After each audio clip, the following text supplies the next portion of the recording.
Good evening, everyone. My name is Dr. James Gregory. I'm Associate Professor of Modern British History at the University of Plymouth, and it gives me great pleasure to introduce this, the first of our public talks hosted by the Arts Institute in combination with the Historical Association, the Plymouth branch, and the history subject group at the University of Plymouth.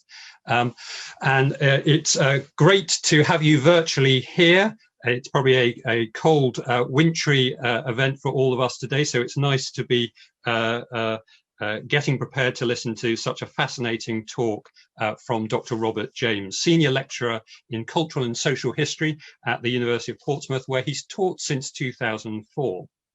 Robert researches British society's leisure habits in the 20th century, especially leisure provision and consumption. And he's the author of Popular Culture and Working Class Taste in Britain, 1930 to 1939. It's subtitled A Round of Cheap Diversions, and that was published by Manchester University Press in 2010. He's also been the author of numerous articles on aspects of popular taste and cinema going in Britain in the 20th century. I've just got a few titles of some of the articles that he's published, including From Urban History in 2013, Cinema Going in a Port Town, 1914 to 1951, Film Booking Patterns at the Queen's Cinema in Portsmouth. He's also published an article on Read for Victory, Public Libraries and Book Reading in a British Naval Port City during the Second World War. That appeared in Cultural and Social History in 2018. Robert's current research project investigates leisure provision and consumption in the port towns of Portsmouth, Liverpool and Hull in the first half of the 20th century. And this project is examining the growing number of leisure activities on offer in the towns, assessing the responses of the town's civic leaders, the local press, sailors, local inhabitants. So he's going to be talking about pestilential hotbeds of vice, cinema management and morality in Britain, 1900 to 1950. Before I hand over to him, I just want to explain how we're going to operate the questioning function. So you'll find at the bottom of your Zoom screen, there's a Q&A function. And if you can be typing away, sending questions to myself and Rosie Langridge from the Arts Institute, we'll be having all of these questions to then offer up to Rob after his talk. And usually we aim to wrap up around about 8:30. So that's going to give us plenty of time for lots of interesting questions. Okay, Robert, over to you now. Thank you very much. Thank you, James. A very nice introduction. And thank you for inviting me to this talk to the University of Plymouth and Historical Associations. I'm just going to share my screen now. Should share the PowerPoint.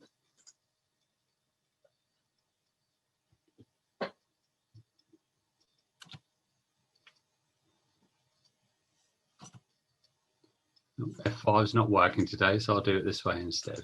Okay. So, okay, thank you very much. And as James said, I'll be talking about cinema management and morality in Britain.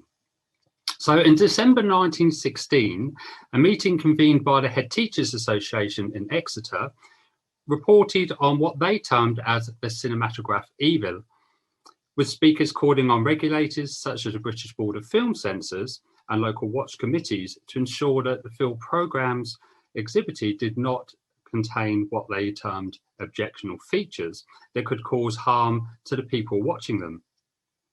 Now, the backdrop for these discussions was the setting up of a cinema commission in November of that year by the National Council of Public Morals, led by the Bishop of Birmingham. The commission's overriding aim was to investigate, to quote, the physical, social, educational and moral influences of the cinema. The establishment of the commission was instigated by the supposed and real immoral activities that took place at the cinema, on screen as well as in the auditoria. Critics were concerned that many of the films being exhibited encouraged degenerate behaviour, particularly among children, and that cinema auditoria were becoming, to quote from the Exeter report, pestilential hotbeds of vice, and that's where I got the title of today's paper. Indeed, in response to the setting up of the Cinema Commission, a number of morality campaigns were initiated across the country to protect the cinema's patrons from its perceived harmful influences. These campaigns were principally led by religious and purity crusaders, but they also often included civic leaders and teachers, such as at the meeting of the Head Teachers Association in Exeter. So this paper will start by outlining the nature of these campaigns and summarise the findings of the Cinema Commission, before moving on to assess the responses of cinema managers to the types of campaign they were facing. It will reveal that managers faced a series of obstacles when choosing which films to book for their patrons because of social anxieties concerning the effect that certain films could have on so-called impressionable minds.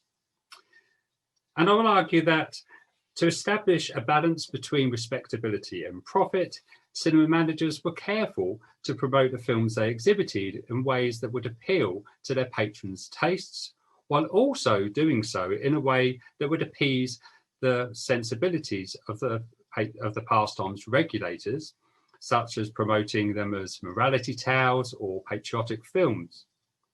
Finally, the paper will show that cinema managers also undertook a range of civic activities, such as raising money for war relief funds, to champion the cinema as a leisure destination for civic-minded recreational activities, and therefore promote them as respectable locations for the public to visit and spend their leisure time.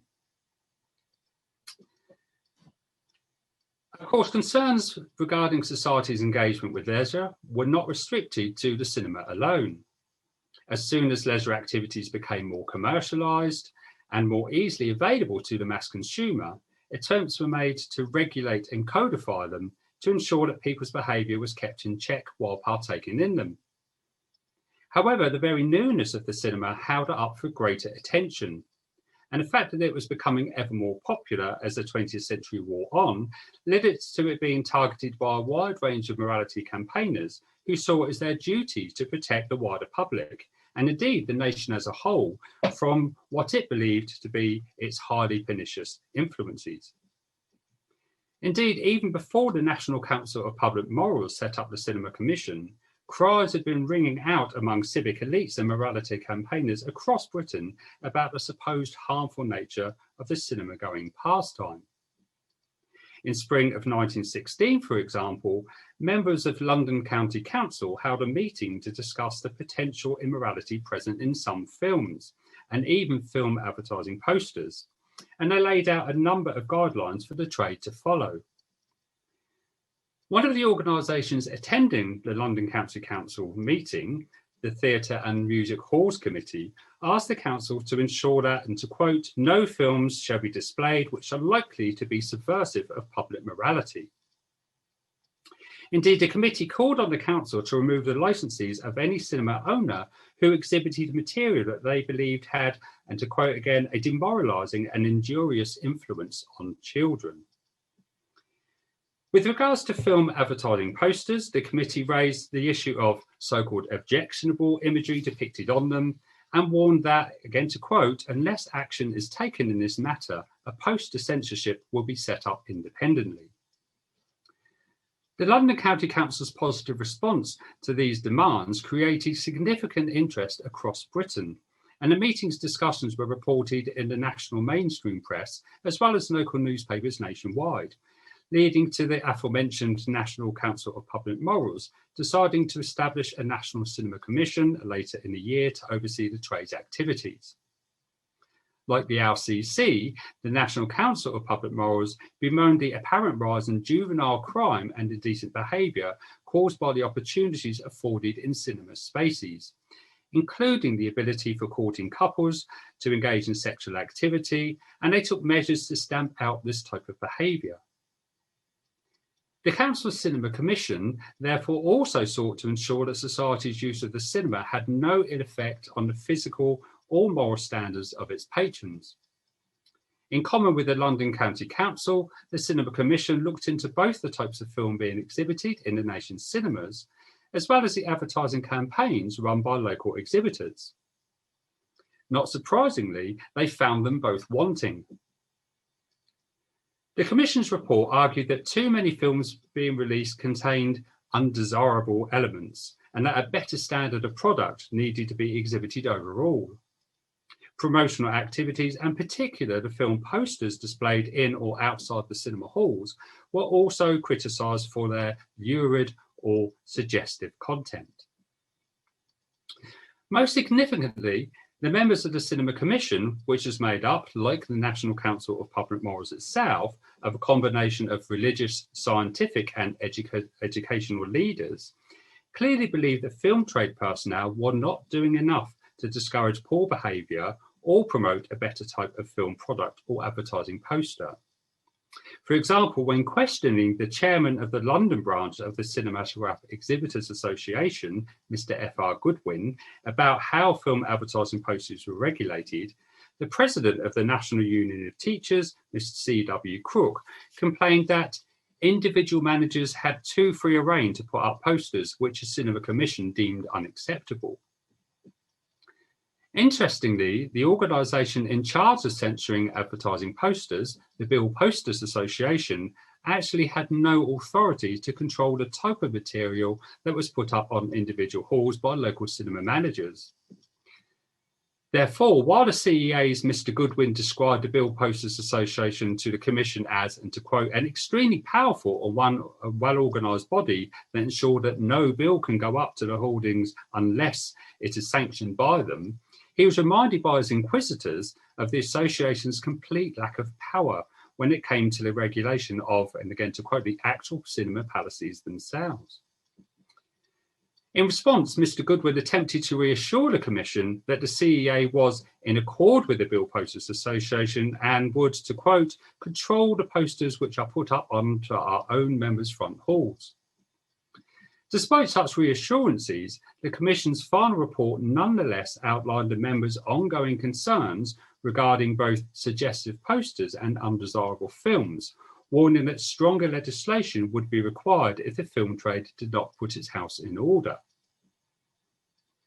While the National Council of Public Morals stated that the purpose of setting up the Cinema Commission was not principally to admonish the people working in the film trade, it was clear that its members wanted to use their findings as a powerful tool of persuasion. As the Commission's public report noted, here is a great invention with as yet unrealised possibilities for the health, the amusement and education of the people, which is influencing the lives of the overwhelming majority of the inhabitants of every city, town and remote hamlet in the United Kingdom. Why should we stand aside or merely denounce and alienate the men who run it and only call upon the police to censor it? The intended purpose of the Cinema Commission was laid bare in these few sentences. The National Council of Public Morals saw as their role to guide the trade to act more responsibly and to use what it described as the great invention of cinema to improve the nation's citizens. Indeed, the Council's members had a very clear idea as to what type of film they believed should be exhibited, and it probably was not the type of film that audiences would want to flock to in droves, nor cinema managers particularly want to book for their halls. And this is no better encapsulated than by considering the film picked for exhibition at Birmingham Temperance Hall in January 1917 as part of the Birmingham Conference on Race and Sex Problems, an event which had been organised by the council.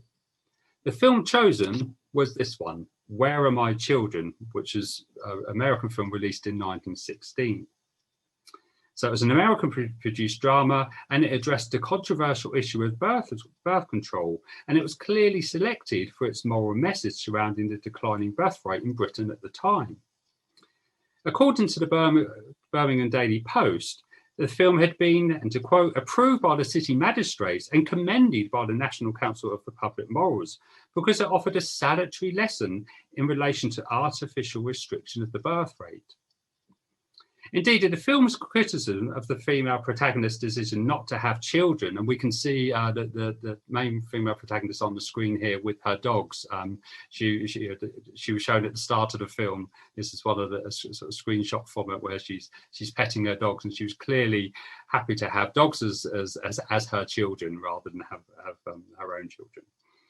So in the film's criticism of the protagonist's decision not to have children, and most significantly, because she helped to arrange appointments for women who wanted to have an abortion, it made a purposely unambiguous attempt to target what was described in the newspaper as the deliberate evasion of motherhood. Introducing the film to the assembled audience, the Bishop of Birmingham, who, as I've already mentioned, had served as the president of the Cinema Commission, stressed that due to the cinema's increasing popularity, it was, and to quote, incumbent to strive to the uttermost to use the films in the service and the best interest of the nation. He'd chosen Where Are My Children, he tellingly remarked, because there were wholesome lessons to be learned from watching it, lessons which he noted would help the morals of the country. Now, whether the film had the desired effect on British cinema audiences is difficult, if not impossible, to ascertain, for to my knowledge, no records of its reception exist.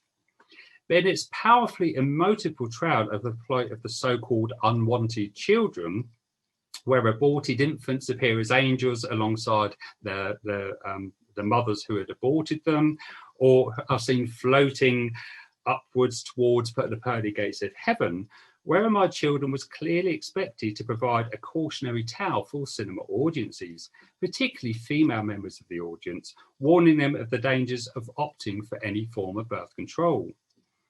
It was, the film forcefully implied, the duty of these so-called social butterflies, as one intertitle described women who chose not to bear children, to, and again from another intertitle, to conquer their selfishness and to prepare for motherhood. Of course, at the time of this film's exhibition, 1917, Britain was embroiled in a world war, so to choose a film that was promoting this message when, as a result of the conflict, the death rate was rising and birth rate declining, was making a very powerful statement indeed. Now, in these early years of the pastime's popularity then, members of the film trade and cinema managers in particular faced increasing pressures to step up and play their part in enhancing its reputation. These issues continue to confront anyone working in the cinema business as the pastime continued to grow in popularity as the years wore on. Indeed, throughout the interwar period and beyond, cultural critics, social commentators, and morality campaigners regularly criticised the leisure activity for its supposed corrupting properties and lambasted cinemagoers for their apparent lack of taste. In an attempt to defend their trade from these types of outside criticism, cinema managers responded by emphasising the benefits going to the cinema had over other forms of mass leisure. In fact, it was in this area that the film trade had a distinct advantage over many other leisure activities, competing for people's free time and, of course, money. Despite these ongoing criticisms of the cinema business, going to the cinema was chiefly viewed as a more respectable pastime when compared to other popular leisure activities, such as going to the public house, particularly for female consumers. Time and again, therefore, film trade personnel promoted the cinema hall as a more fitting location for patrons to visit than other popular trade venues. And in an article published in the exhibitor's journal, The Screen, in 1915, for example, one contributor described going to the cinema as a wholesome, interesting, educative, and respectable pastime. It was, the contributor noted, a cheap and healthy recreation that kept many a person from the gin palace. Emphasising the point further, the contributor noted, "We are in no way holding a brief against public houses as such, but no one can deny the harmful effects of intemperance. The cinema today stands for entertainment and enlightenment.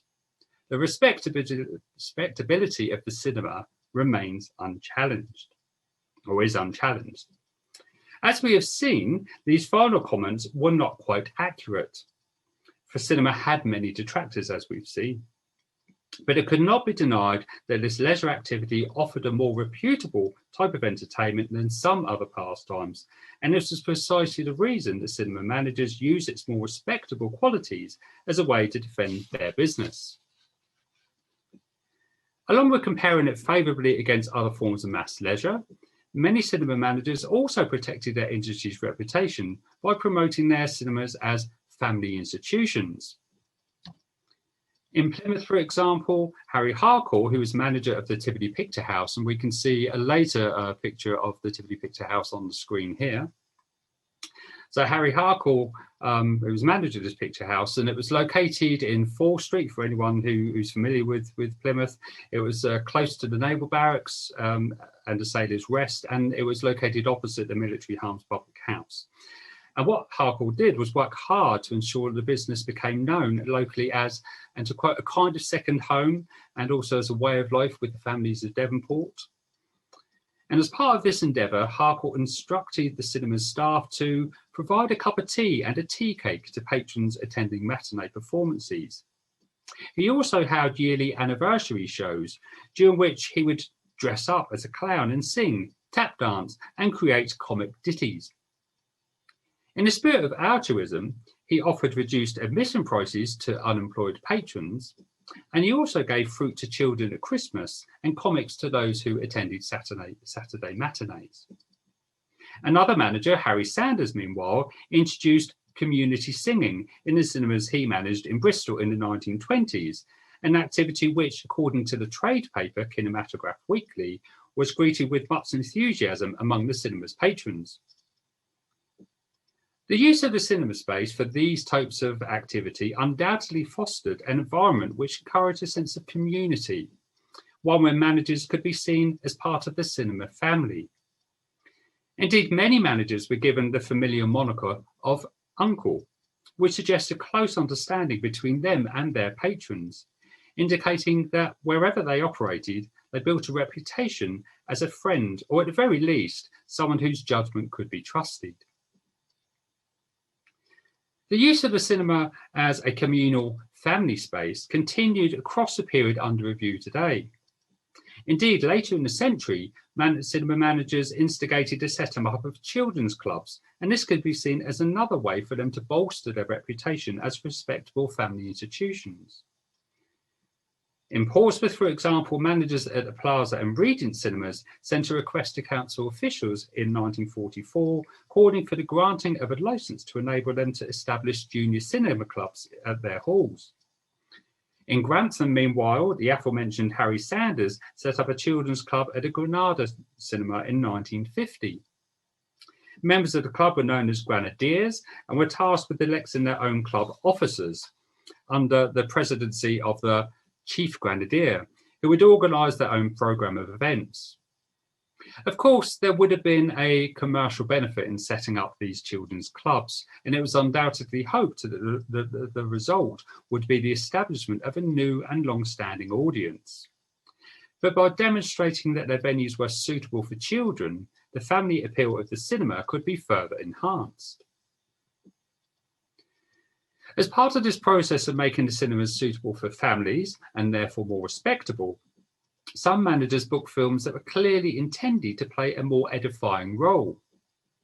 In Plymouth, for example, and in an obvious attempt to make its establishment appear as more of an educational one, Harry Harcourt, who was mentioned, was the manager of this cinema, the Tivoli, regularly booked important historical and classical films for exhibition in the 1920s and 1930s, and would set children essays to write on them.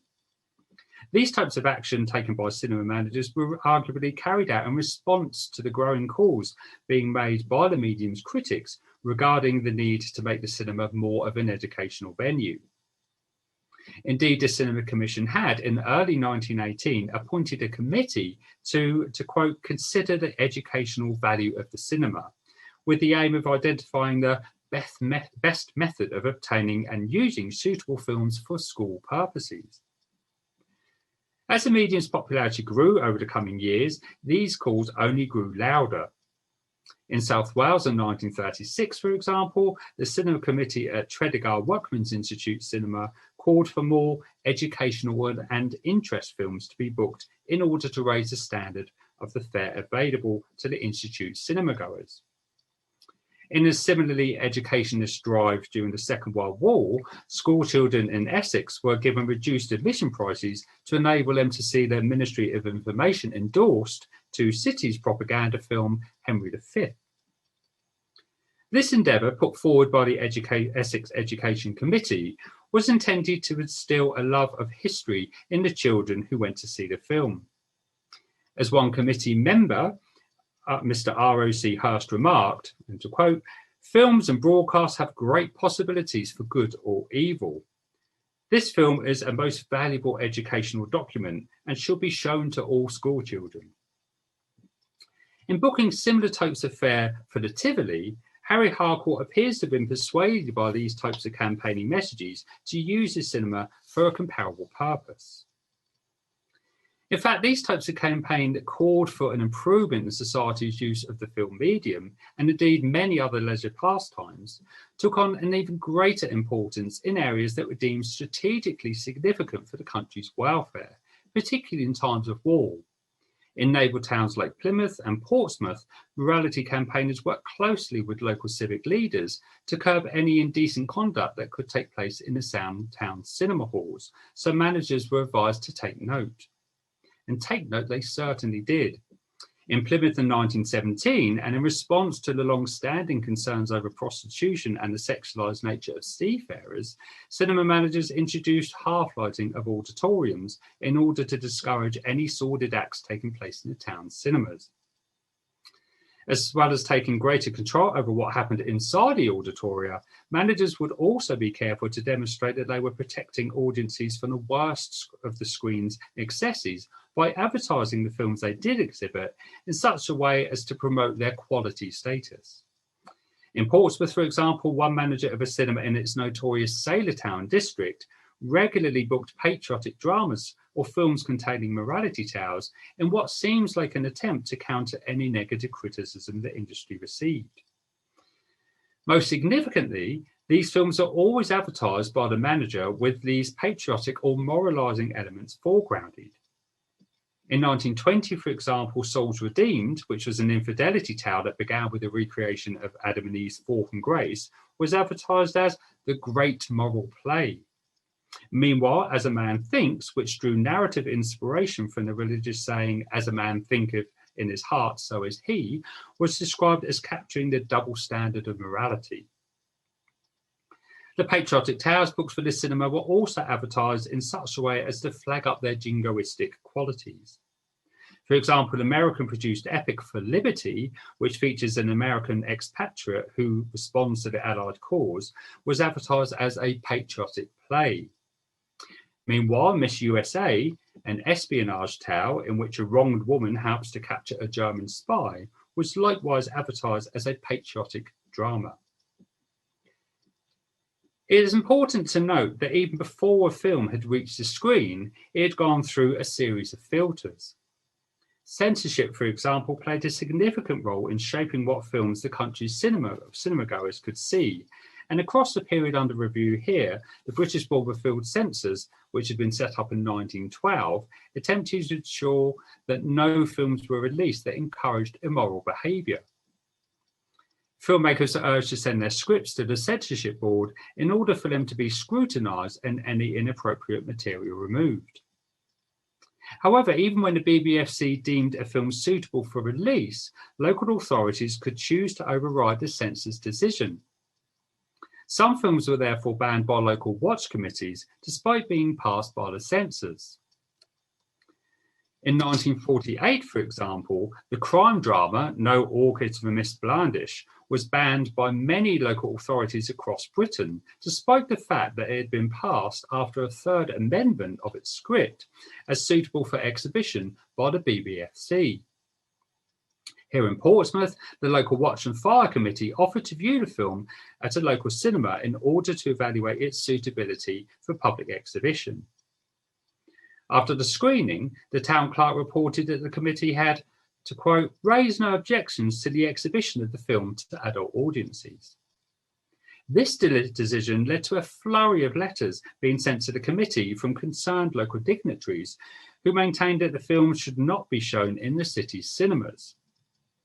On 15th of July 1948, for example, the president of the Free Church Council and canon of St Swithin's Church in Southsea complained that showing the film, to quote, would be an offence against the Christian conscience and the feelings of all decent citizens in the city, and added that it would have had a harmful effect on the minds of the youth of the city.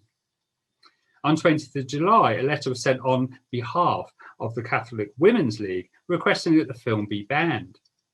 While on the 22nd of July, the local education committee took a vote on the issue and a motion was carried 18-1 to ban the film.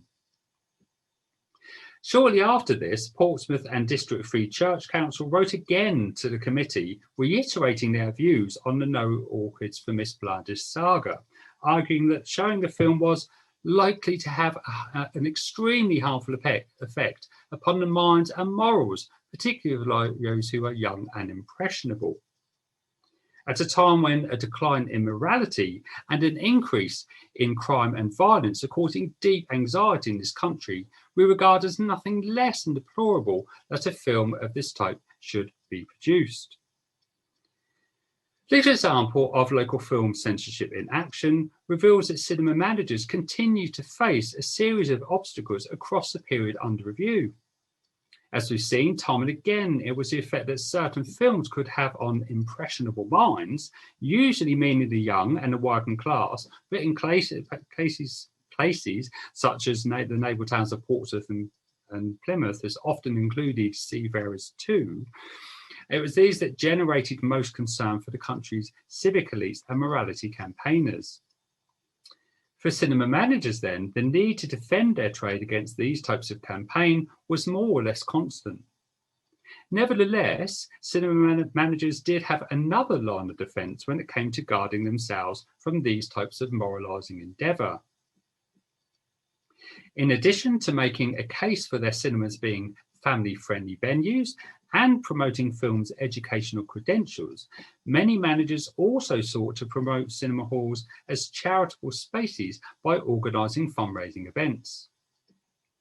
In 1927, for example, Harry Sanders, while managing the Beehive Cinema in Bolton, raised money for the local hospital by offering a selection of tickets that came with a chance of winning £10,000, a considerable sum of money now, let alone in the 1920s. Of course, because patrons had to buy tickets to stand a chance of winning the prize, this charitable enterprise would have also been a way of increasing trade. However, not all of Sanders' fundraising efforts came with a direct pecuniary benefit for the cinema.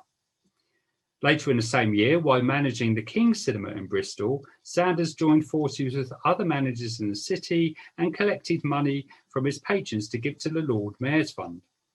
The money was used to provide Christmas dinners for children of the city's unemployed. Charitable acts like these served both to strengthen cinema's place in the community and also enhance its civic understanding. In fact, this is never more evident than in periods of war, when cinema managers and other trade personnel repeatedly championed the positive role that the leisure activity could have in aiding the country's war efforts. Throughout both world wars, managers worked tirelessly to raise money for the country's coffers to support the war effort, and they used their venues to boost recruitment too. Indeed, one contributor to the film fan magazine, Pictures and the Picturegoer, boasted in 1916 that the cinema theatres have given enormous help to recruiting volunteers for the services. He also claimed that one exhibitor alone secured 2,000 recruits, and this achievement is typical of many. In addition to helping to recruit volunteers, the contributor also noted that the trade had organised the Cinematograph Trades Ambulance Fund and subscribed nearly 40,000, enabling them to present a complete motor ambulance convoy to the British Red Cross Society. In fact, at the very start of the First World War, the newspaper The Western Times reported that, and to quote, in response to an appeal by the Cinematograph Exhibitors Association of Great Britain and Ireland, cinema managers throughout the kingdom to the number of 4,000 are showing slides on their screens at all performances, make an appeal for the National Relief Fund. Charitable acts like these continued through the Second World War too. Indeed, in the early years of the later conflict, Harry Sanders let out the State Cinema in Grantham for a community fundraising event which raised money for the local hospital. Later in the war too, he organised another fundraiser at the State Cinema, this time to coincide with War Weapons Week, raising money for the purchase of war bonds, again for the benefit of the local hospital.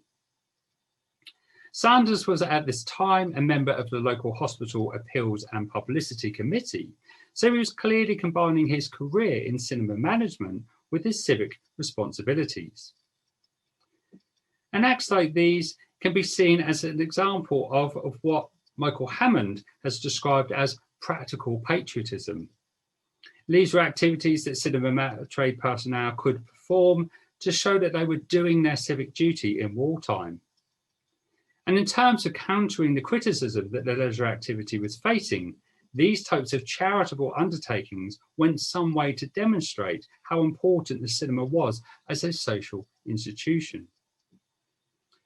It was in such ways then that cinema managers fought back against the many and sustained attacks their trade experienced across this period.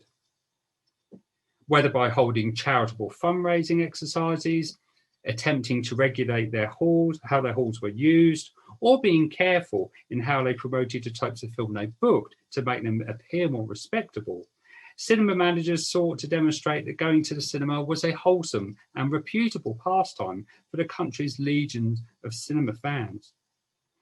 Of course, cinema's primary role was entertainment, so in order to avoid charges of being overly didactic and puritanical amongst those fans, managers were very careful to keep booking films that would appeal to their patrons.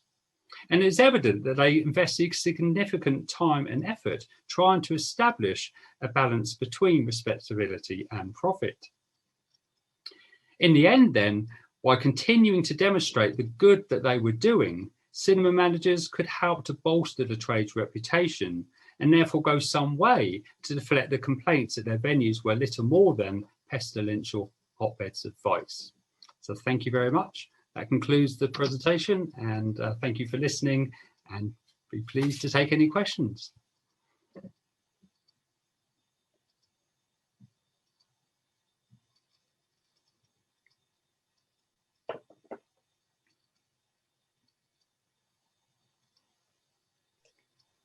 Okay. Hello. Thank you very much, Rob, for a really fascinating talk. We must all be having a sort of wave of nostalgia, not for the cinema of the 1950s, but just from 2020 and earlier. One question that we have already, and it's probably a cheeky question, somebody said, do you have any indication what counted for suggestive posters in 1916? Yeah, there's some examples of somebody sort of showing too much leg and things like that. There was one which they described in the Cinema Commission's report, and it was clearly just an image of chorus girls' legs, and it had a man's face, I would say, sort of at the bottom of the poster, and chorus girls' legs at the top. And it said it was wrong because the man was looking up the women's legs, and that was suggestive. So they are quite puritanical in their views. And yeah, I didn't see the picture; they just described it. But I've seen many an image like that, and I know with modern day sensibilities perhaps a bit different, but I couldn't see any problem with it. No, but that was one example they used, which I thought was quite tame in many ways. That was one that I read about. But as you say, not in 1916. We got another question coming up, which is, I think it was triggered by one of your comments about drink and tea, and it's about alcohol. Was alcohol ever allowed in British cinemas? So the retail of alcohol? At this time, I would say not. I mean, they were saying one of the things, you can't get alcohol here. I mean, they did actually say that for, I don't know about across the whole period, but certainly for the earlier part of the period, that alcohol wasn't available. And that's one of the things they were saying again in their defence, is like we've got the gin palaces, the report in the screen where the chap's saying, I'm not standing against gin palaces by any means, and of course he is, by actually mentioning them, he is. But yeah, so they were was saying, he carries on to say that the cinemas do not have, they can't sell alcohol in the cinema spaces. They did, I mean, they used to sell soft drinks. They would, in some of the more plusher cinema venues, they'd have cafes and it would be a place to go and drink tea, coffee and that sort of thing, but not alcohol. But not alcohol. No alcohol.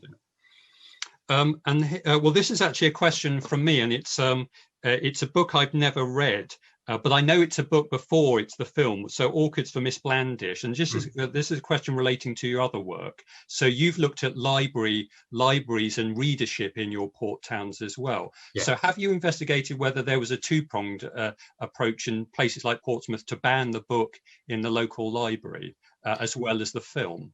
Yeah, there wasn't actually. I find it quite, well, it's surprising in some ways because they're so puritanical when it comes to the cinema, and less so. There were lots of criticism about things like light fiction. So when they spoke about the types of books the libraries were providing, there was a lot of criticism across the first half of the 20th century about there being too much fiction, particularly light fiction. They wanted things like Dickens and Hardy and Austen, so and the later fiction, people like Ethel M. Dow, which are largely forgotten now, but were hugely popular then.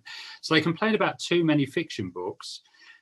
But that was about it. They didn't push as much as they did. And I would say that, and one of the examples we could use actually is Lady Chatterley's Lover, where there was initially a real furore about that book. But actually with libraries, there was less concern. But in terms of like filming any adaptations of it, there was. And I would say it's to do with the nature of the expected audience and readership.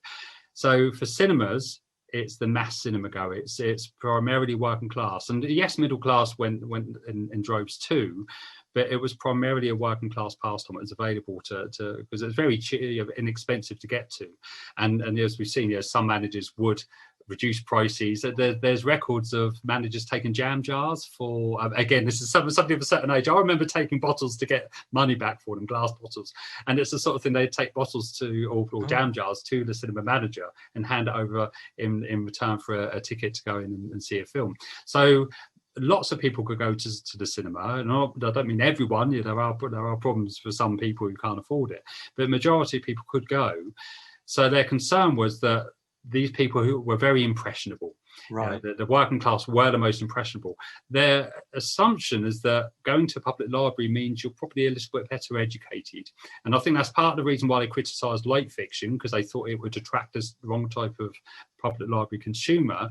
So there was far less criticism about novels, types of novels in libraries, because I think they think the middle classes would understand it, and it won't impress on them, and they won't go out and do the things that Miss Blandish did, whereas cinema goers might see it and do it. And I think that's the thing. It's the expected readership in libraries and the viewer in the cinema. And that's what's driving the concerns.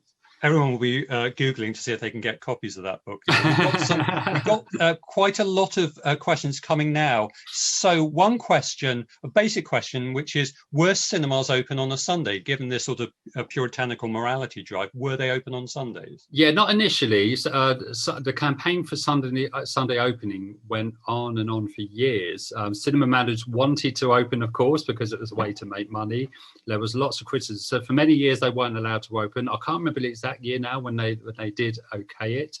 So cinema managers did start booking films for Sundays, but they were usually sort of morality. They would be sort of religious tales. They would target a particular type of film, or they would exhibit a particular type of film.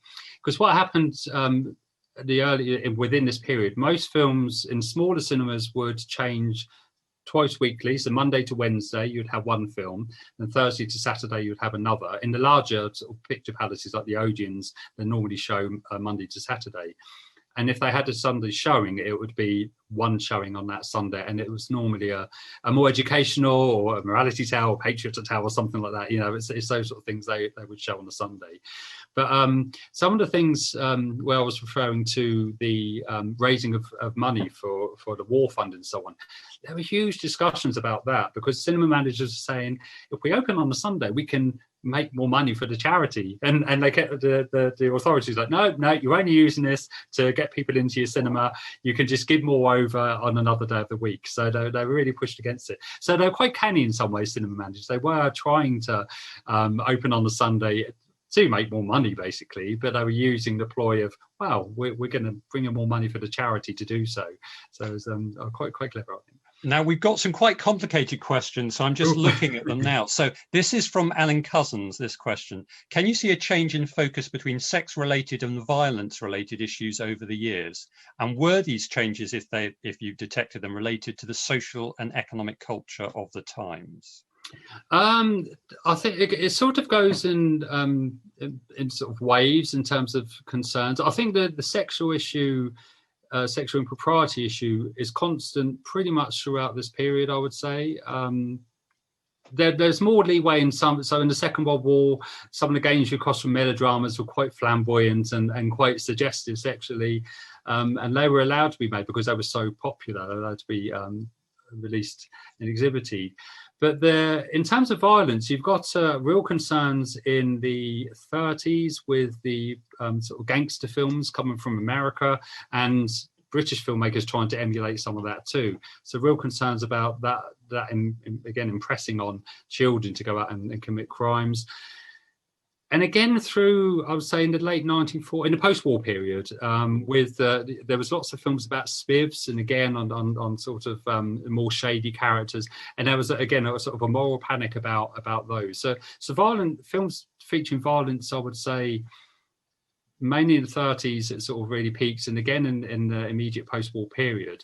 There were concerns in the war period too, because they were concerned that people were seeing enough violence around them, and did they really want to see violence on the screen? So there were discussions about that as well. But No All Christmas Blanches is a perfect example of that period, post-war period, where there was again a real concern about the influence of that. And I think with that film, it was sadism as well. That was there. Yes. Well. Oh, yeah. There were a range of things going on that film I'm really concerned about. But and when I've looked at the reports where they recommend what to cut, and it's those sort of elements that are saying, no, you must take that out. And they text someone and say, this is basically the same film, a script coming back to us, because they're reading the script and making comments on the script and saying, scrub this part. So we've got a comment actually from somebody who seems to be an expert in the Irish cinema as well. So this is a comment from Martin Welsh. He says, Ireland in 1916, the same concerns that you were describing at the beginning of your talk were occurring. He says he looked at Limerick and moralists were concerned about the children of Limerick visiting the cinema at the time and how that would affect them as well. So that's just a comment from Martin Welsh. That's really useful, because actually there were no Irish examples in there where you notice I've got across the country at the moment. I haven't got Irish examples there. Brilliant. And here we have somebody, it says, a question from an anonymous questioner. Were these local sensibilities regarding what's appropriate on the screen reflective of wider national sensibilities? Or as most people perhaps expect, was this more conservative and parochial in nature, these local sensibilities that you mentioned? Well, I think because they set up, the National Council of Public Morals set up this National Cinema Commission, I would say it was nationwide. It was spread across, and the local civic elites didn't want to be seen as letting the side down, in a sense. So they would, and I think that's why it was, again, going back to Noel because for Miss Blandish, the local dignitaries really reacted to the Watch Committee's decision to show the film, when they said it's okay. I always think it's funny when these people say, oh, we must watch it to make sure whether it's acceptable or not. It's like, of course you must. But, they watched it and thought, actually, it's not too bad. But all the local dignitaries come back and said, no, you can't. And I think it's sort of protecting the status of that area.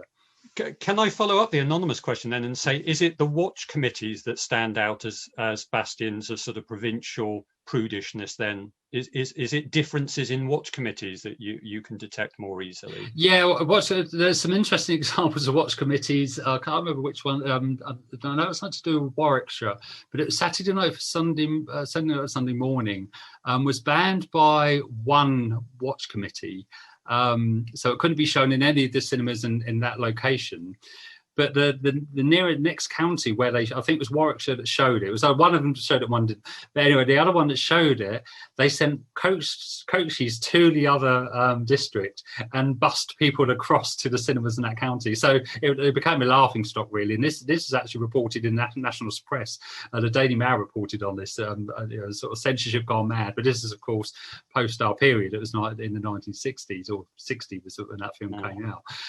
But yeah, I would say yes, the local watch committees are really, they are sort of the bastions, and happy to override, because the BBFC was a trade organisation. It had very close links to the government, but when it was first set up, it was a trade setting it up to try to avoid government censorship. And these commissions that took place after that were sort of trying to call for a government censorship. So the BBFC aren't really doing their bit, because they didn't have much power in the sense of BBFC. They could recommend a film's not being exhibited, but somebody could show it, without, they'd recommend, say, adults only see this film, but a manager could let younger people in to see it.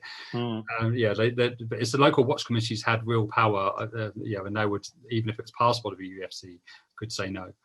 Interesting. Now we've got another question from Alan, but I'm going to return to that. But there's a question from Jane. Were there concerns over the political leanings and reputations of the filmmakers and famous actors? So, in light of concerns, say, about communism in the 1930s and 40s, did you see this being picked up? Did this influence the films picked for showing in the localities? There was definitely concerns about the greater political censorship in the 1930s than there had been previous to that, and I think it's sort of linked to the rising sort of concerns about the international situation. So you've got domestic problems with things like high unemployment, your poverty, the Darrow March, the Battle of the Cable Street, these sort of things occurring in 36, along with the abdication of the king as well, and later in that year, sort of really caused concerns within government circles about sort of how Britain's standing, in a sense. And there's a growing tendency in the 1930s for political censorship of films, because the BBFC really was supposed to be about morality. It was protecting against the depictions of immoral activities on screen, be they sexual or criminal violence and so on. But they started to talk about communist politics and things like that, and actually very little in the 30s against Nazi Germany. They didn't say that much. There were obviously concerns because of the Battle of the Cable Street and the clashes there, but they didn't say that much about the Nazis. It was communism they were really concerned about. So there were many films which were sent for the BBFC for approval who said no. There was one which is described as London on the eve, set in London on the eve of revolution. No, this is too close to home, we can't have this. But even films that were filmed in Russia and clearly set in Russia, they wouldn't let them be released either, because they said it's too politically it's political dynamite. But some films were produced. There's one called Night Without Armour, which was released in 1937, and that was allowed to be made. But and the reason they say it is because it shows communism as a bad thing, and the revolutionaries, the Bolsheviks, are mean-spirited people, basically. And the way it's filmed is really interesting. Marlene Dietrich stars in it as sort of this Russian countess, and the revolutionaries are shown coming into to sort of a wreck her palace, basically. They're coming in to storm the palace, and they're coming down from a hill towards her, and she's bathed in white, she's backlit, she's the symbol of purity, basically. So the audience, you're supposed to sympathize with her. It's close up on her face, or face and shoulders, and then it turns to the revolutionaries who are this dark mass, this mob coming down the hill towards her, and then they start sort of trashing the palace and that sort of thing. So there's one bit where there's one image where you've got her on one side, you've got light on one side, and she's standing there, and on the other side you've got all the revolutionaries in the shadows, and it's really quite obvious where your sympathies are supposed to lie. So for audiences, they're supposed to watch this and think, oh. And this is a British film. Yeah, it's a British film called Night Without Armour. Yeah. Right. Okay, yeah. You're giving us lots of things that we need to go and look at. But actually, so Jane's question that you've answered has triggers me to ask Alan's question, because it relates to this, which is, were there policies over the regular showing of newsreels and government films which varied over time? So not just the films, but the news being shown at the cinemas as well. So let's say 1930s with discussion of Jarrow March, hunger marches, or discussing, Abyssinia or the Rhineland being reoccupied. How are those newsreels being policed? Or I'm not certain on the newsreels themselves. There was censorship in newsreels in terms of what sort of things could be shown. They are often, particularly as we go into the Second World War period, you've got great sort of Ministry of Information that's greater control of the newsreel output, really, and they would often sort of stage events and newsreels so that they make it look like it's a realistic interview with somebody, but it's actually clearly there's one where there's a woman who is responding to the question before it's asked, so the chap sort of stutters and says and she responds, and it's like, well, you clearly understood what was going to be asked of you. She's dressed in what we'd term her Sunday best, and in a bomb site basically, so she looks very, very well dressed for the somebody who's just been bombed. So I would say they were probably, but I'm not certain as how probably as strict in terms of news rules. But I think because it's news, it's just sort of information. It's educating and informing people about what's going on in the world around them. And yes, they can tailor it to put across a particular message. But I think it's feature films where I think people would lose themselves by watching these images on the screen, but then start to believe that they could become that character doing the things that they're doing, and then emulate it when they come outside. Now we have a question from Sam Manning, who says, "Hi Rob, really enjoyed the presentation. I'm wondering about the impact of the switch from silent to sound cinema. Did it change cinema managers' ideas of what constituted a, quote, respectable film?" Oh, that's an interesting question for Sam there. There were concerns in terms of the coming of sound because of the characters could say so much more, whereas you'd have intertotals before that where you'd say things with an exclamation mark or something, and you could put the emphasis, particularly when it became more sophisticated, the greater emphasis could be carried by the voice, so you could get the message could be far more impactful. But yeah, I'm not sure about managers' responses. I've read nothing about their responses to the coming of sound and how that's changed things, not from managers, from others in the trade, yes, because they recognise there were actually, the coming of sound was often seen as or seen initially as a novelty. It was seen as something which would come and go, as was cinema when it first started. It was just thought it was going to be a momentary thing and something else would come in and replace it. So when sound come about, there were a lot of purists who said, no, this is taking away from the art of the movies. You don't need people to speak, you can just show it and express it. So there was lots of criticism about that. But in terms of sort of managing behaviour, then I'm not certain on that one. But there's certainly in the scenario reports that the BBFC read and commented on, there were sort of lines of dialogue crossed out and said you can't have them saying that, you can't show them doing this and that sort of thing. So obviously the what they were saying was being vetted as much as how they were filmed and put across.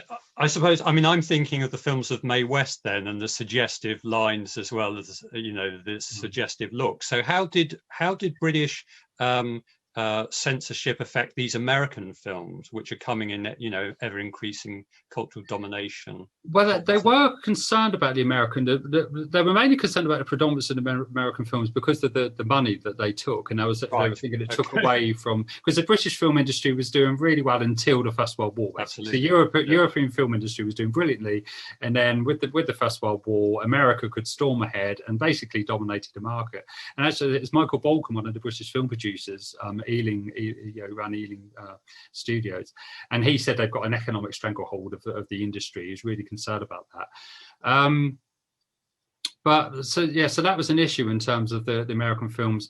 One of the things I always find fascinating is when they're talking about American films, they often say, well, the audiences won't emulate it because they know it's in America. Because it's set in another country, you can get away with it. And that's why historical films often get away with so much more than films set in the contemporary, because they it's a shame they just assume audiences are sort of rather uneducated. But even though there's this concern about gangster films, there were, but it was the British filmmakers trying to make it that caused greater concerns. I see. The films came over, And yes, they were concerned about the predominance of and the popularity of these films, so they would make comment about it. But their greater concern was when British filmmakers tried to emulate it and set it in Britain, or if it's an American film set in Britain, say, they'd be more concerned about that because they could see the direct link for British audiences. It's really quite funny when you read some of the complaints when they say, "Oh, it's okay because it's an American film," and the audiences won't understand that. So they promote some of the American films, things like westerns and stuff like that. They promote quite heavily, and there's some quite violent things going on in the westerns, but they're saying, well, it's in another country and audiences won't see the duality between their own lives and theirs. It's somewhat removed. That again, that happened often with the games across the melodramas, the historical ones got away with so much because they were set in the past, and some of them set in the past and abroad, which is a double whammy in that sense, because they just assume people wouldn't draw. I find it very strange that there's sort of propaganda films made drawing on historical events to say, particularly say in World War II, you would have a propaganda film, so Henry V, and they played down the Frenchness of the continental foe that he was going over to fight. They just said it was a continental foe, so the Nazis. And they recognised audiences would draw parallels between that, or hope they'd draw parallels between that and the success of Henry V, as opposed, and say we've done it, then we can do it again now. I know it's fictional and so on, but there were others, sort of real examples I were drawn from. But I couldn't see it when it came to other areas where they thought, well, they won't get that because it's a historical film or it's set in the past or it's set abroad. They won't make the link then. It seems quite strange. If it's propaganda film, in one way they think yes, they will get that, and in others they don't seem to make the link so much. Interesting. I was going to ask a question about cinema managers and local politics, but you've triggered a question actually, which I'd be interested in you answering for the students who are listening in, because we have mass observation as the digitized resource. And what you're saying about audience response to propaganda films, have you in your research in your port towns used mass observation reports to show how people, say in Portsmouth or Plymouth, are responding to the films, if mass observation were asking that in wartime?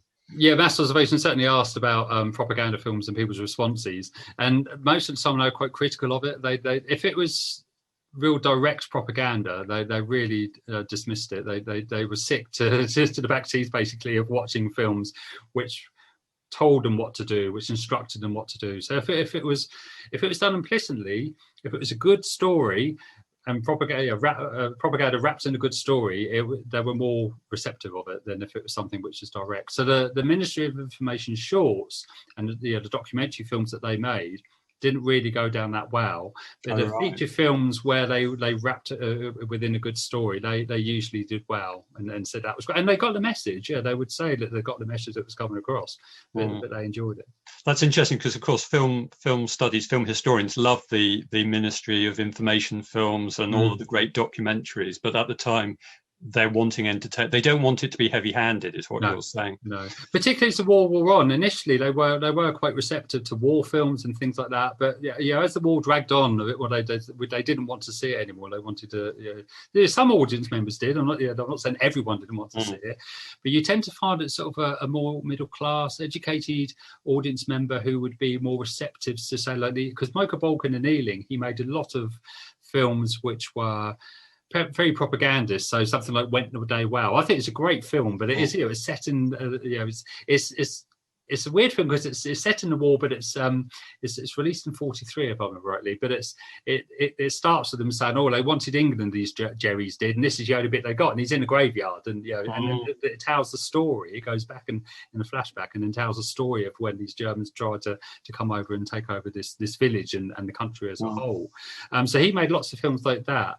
And they did well, but they weren't phenomenally successful. The ones that were the things like the Gainsborough costume melodramas, the George Formby comedies.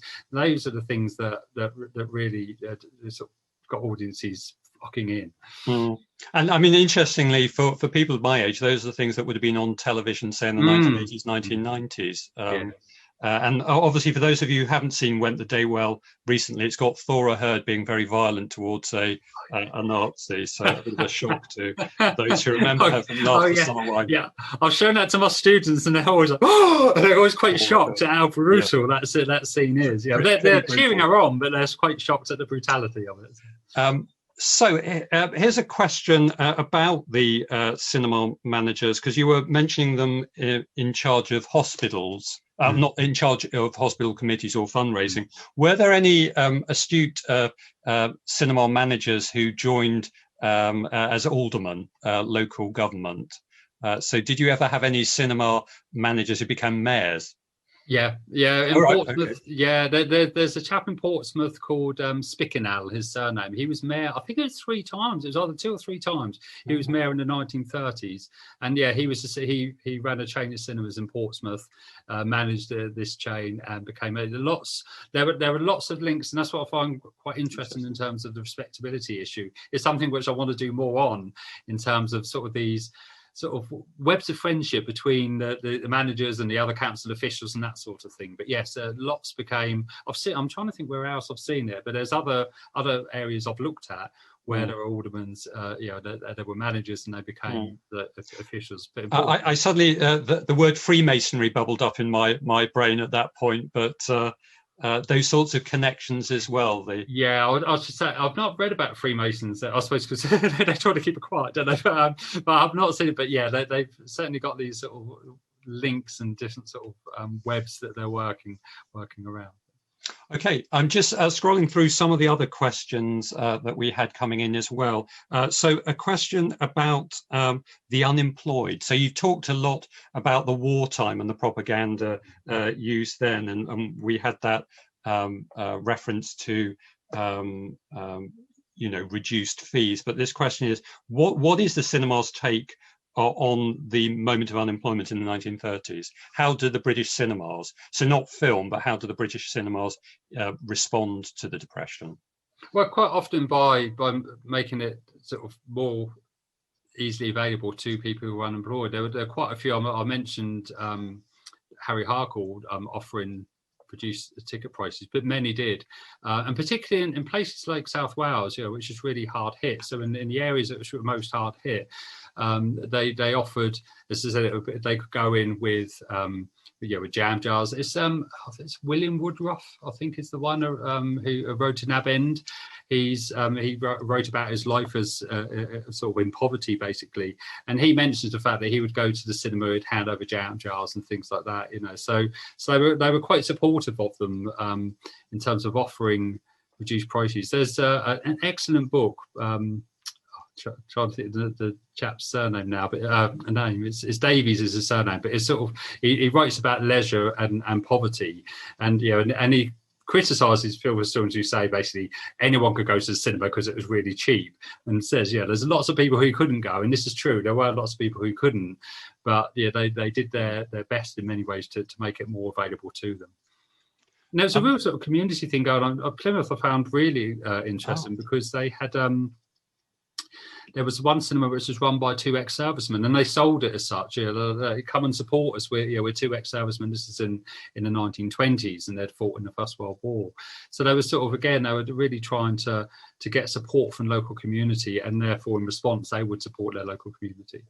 That's interesting. Can I ask a question which might trigger some other questions from people in the audience, or they might want to get in contact with you? Because I noticed your Port Town project is looking at Portsmouth, at Hull, and Liverpool. Is it including Plymouth?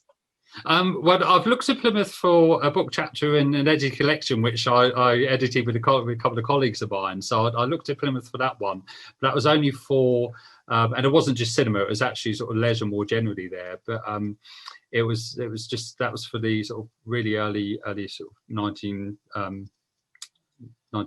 So I think it was sort of through to the First World War period and just beyond, something like that. But yeah, so Plymouth would be. I was going to initially. I haven't looked at Liverpool or Hull yet because obviously archive access is an issue. Yes, indeed.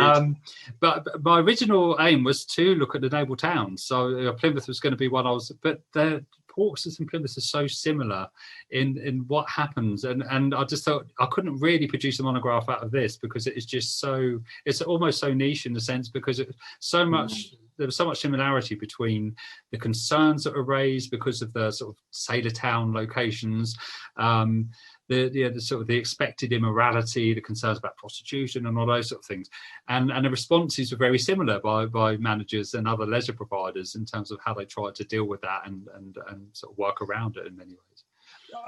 Was there a relationship then between managers and the advice that local government in Portsmouth were getting? Did they look at Plymouth and say, "Oh, you can't do this. This has been tried in Plymouth," or were they learning from each other? I haven't seen any evidence of that. There Right. may be something somewhere, but I haven't seen any evidence of them sort of speaking across to each other like that. It does raise a question about what the naval authorities were doing in terms of policing the sailors' use of the cinemas. Was that an issue that you found in Portsmouth? Naval authorities definitely, yeah. They were, I mean, policing all leisure activities, but their greatest concern was that were the pubs and and associated behaviours that went with that. But yes, cinema was somewhere where they looked into as well. So yeah, naval authorities. That when I've sort of looked at some of their material, it's more they're talking more widely. So I should imagine they are including Portsmouth, Plymouth, Chatham, and that in their discussions. Really.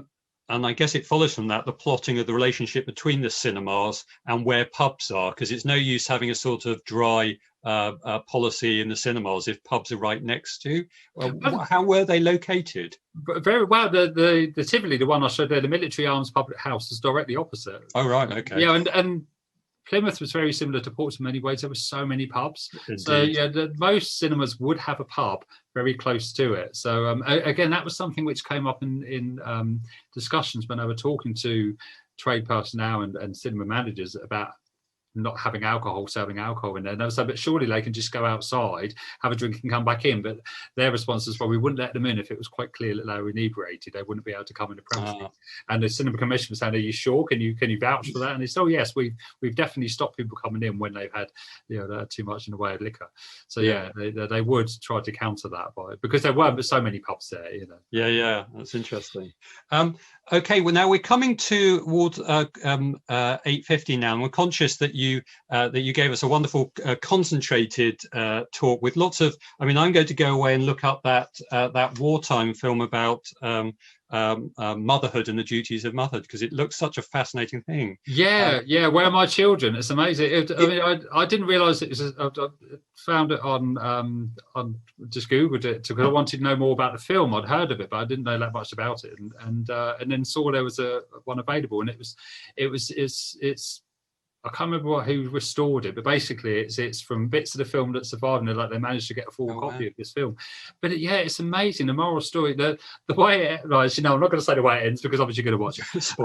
But it's really interesting when, as I said, when you've got the mother, it's shown her go off to have an abortion. The next thing you've got this ghost of a child next to her, and then it said you've got the gates that keep appearing, and these children, unwanted children, that says going. It's awful. It's really interesting. It doesn't sound very subtle, but that silent film. No. But I mean, the thing is, it's still a really interesting film to watch, and I should imagine audiences wouldn't have minded it in the sense of it's still something entertaining to watch. But yeah, the message is really quite powerful and probably too much, I would say. As I say, for the students listening, is this a film that's been studied before? It's obviously been restored, but how much work has been done on this? I haven't found anything about it at all. Okay. I'm sure somebody has written about it, but I haven't found. It's an American film, so there may be American scholars who have written about it, but I haven't sort of found anything about it. But it's got a British setting as well, or an aristocratic. No, it's in America. It's set in America. Right. I just assumed that this was a lady of leisure from England, sort of. No, it's just an American sort of provincial town in America. Yeah. Fascinating there. Anyway, her husband is the district attorney, so and he doesn't know what she's doing, and then he finds out. And so it's a sort of Vera Drake. Is that the correct allusion from America in this period? So, well, I'd like. I mean, we're all. There's an invisible audience enjoying all of this, unlike the cinema where the audience might be quite raucous at points. But I'd like all of us to join in thanking very much Rob for the talk.